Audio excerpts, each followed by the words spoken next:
On 4th of July, quite a few summers ago, when I was still living in North Carolina, one of my best friends and I had decided that we'd take his dad's John boat out and pack it up with everything needed for an outrageous camping trip on Mason Burr Island. A whole bunch of the fine-ass guys we worked with at UPS were planning on meeting up out there, so we counted ourselves in. Conrad and I had everything planned to the T, and when I got off work that Friday night, he had the boat packed and ready to go. Note, Conrad's real name is Vince, but we came up with trailer park names for ourselves for when we were out being trashy, hot messes. My trailer park name is Nancy. We were thrilled, a total tomboy and her gay boyfriend heading out, stalking an island full of hot, drunk men. The only drawback was that despite the fact that we continually denied the accusations, everybody thought we were sleeping together. Little did they know. So we set out on our quest with extreme exuberance. We had beer, lots of pot, camping gear, and Conrad's English bulldog, Merle, packed neatly on the boat when we backed the boat down the ramp into the water. Merle was named after the great Merle Haggard and made every camping trip complete. We struggled and struggled to get the engine down into the water and eventually had to call Conrad's dad. It was after midnight. "Tell him we're not fucked up," I demanded in a loud whisper. We were rather quickly becoming a sideshow for all the late-night fishermen, and as he cussed and I giggled. We settled into the boat and prepared for takeoff.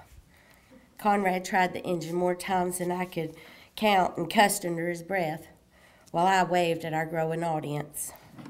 Finally, the engine opened up and we were ready to go.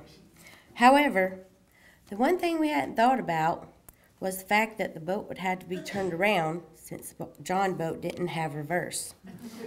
Conrad realized this was a maneuver he had not practiced out on the test drive with his dad. The sideshow picked up as we bounced around between the docks trying to enter the waterway head on.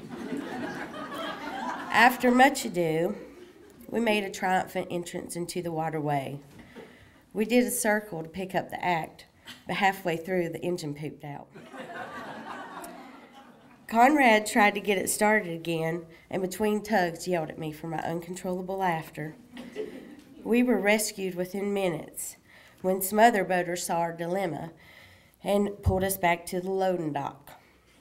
I stayed with the boat while Conrad stomped all the way to the Jeep so we could pull the boat out and check some things out, as if he had a clue what he was looking for.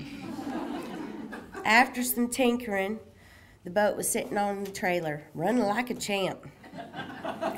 Conrad assumed his adjustments were the cure, so we put the boat back in the water.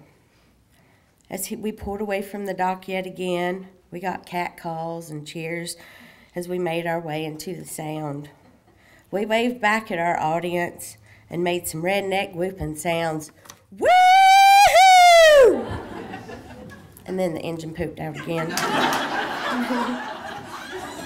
Conrad was fit to be tied, and I thought his tirade was absolutely hilarious, which only contributed to his rage. My only concern was the fact that we were going to miss seeing Keith's shirtless body. I managed to get out. "Look, motherfucker, you better figure out how to get us on that island, because if you think I'm going to miss out on seeing Keith in nothing but a pair of board shorts, you are wrong. Comprende? Do not talk to me right now," was the only thing Conrad had to say to me during his violent use of the oar, which was doing nothing to get us back to the dock. I tried to console him.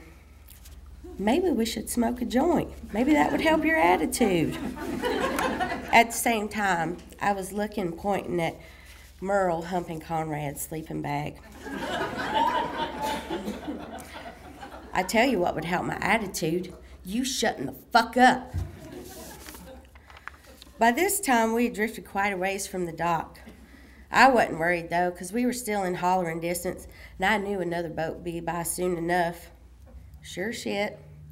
A few minutes later, a boat came by and saw we were struggling.